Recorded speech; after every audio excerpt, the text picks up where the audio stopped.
చాలా సంతోషం. నెక్స్ట్ ఎన్నికల్లో చూసుకుందాం. ఈవీఎంలు లేకుండా దొంగ ఈవీఎంలని మ్యానిపులేషన్ లేకుండా ప్రజల ఓట్లతో రమ్మని చెప్పండి, అప్పుడు తెలుస్తుంది. లోకల్ బాడీ ఎలక్షన్స్లో మీకు అర్థమైపోతుంది కూటమి ప్రభుత్వం విజయం ప్రజా విజయమా లేకపోతే ఈవీఎంల మ్యానిపులేషన్ అనేది మీకు అర్థమవుతుంది. రెండోది, ఎన్నికల ప్రచారంలో విజయ్ జగన్ ఉన్న ఫోటోకు అభిమానిస్తే చాలా ప్రేమగా దాన్ని ఎత్తి చూపించడం జరిగింది.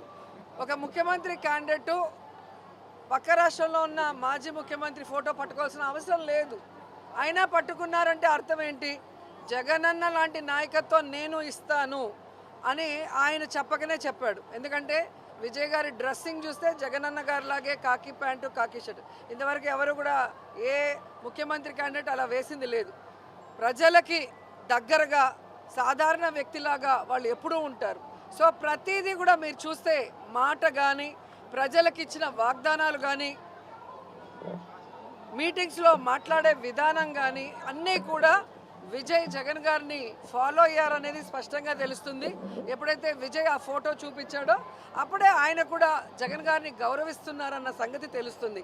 సో అవన్నీ చూసిన ప్రజలు ఈరోజు విజయ్ని ముఖ్యమంత్రిగా కావాలని కోరుకున్నారు అంటే జగన్ గారిని కూడా వాళ్ళు ఆశీర్వదించినట్టే లెక్క.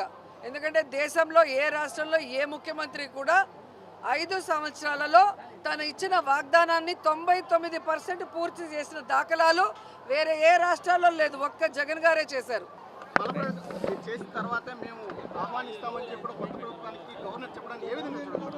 యాక్చువల్గా నాకు తెలిసినంత వరకు మెజారిటీ ఉన్న వాళ్ళు అడిగినప్పుడు యాక్చువల్గా అసెంబ్లీలో బల ప్రదర్శన నిరూపించుకోవాల్సిన బాధ్యత ఉంటుంది. అలా కాకుండా ముందే నాకు బల ప్రదర్శన చూపించండి తర్వాతే ఇస్తాము అనేది మరి ఎంతవరకు కరెక్ట్ అనేది నాకు కూడా ఐడియా లేదు. మరి దాన్ని వాళ్ళు పరిశీలిస్తే బెటర్ అనిపిస్తుంది. ఎందుకంటే ప్రజలందరూ కూడా విజయ్ కావాలి, ఒక అవకాశం ఇద్దాం అనుకున్నప్పుడు సవ్యంగా ఈ కార్యక్రమాన్ని జరిపి బల ప్రదర్శనలో ఒకవేళ బల ప్రదర్శనలో ఆయన నిరూపించుకోలేకపోతే అప్పుడు ఎలాగో గవర్నర్ చేతిలో ఉంటుంది. అంతేగాని ముందే అది చెప్పడం అనేది ఓటేసిన ప్రతి ఒక్కరికి చాలా బాధగా ఉంది అనేది తెలుస్తుంది. కాబట్టి ప్రజాభిప్రాయాన్ని గౌరవించి వాళ్ళు వెంటనే అది జరిపిస్తే సక్రమంగా సవ్యంగా ప్రశాంతంగా బాగుంటుంది.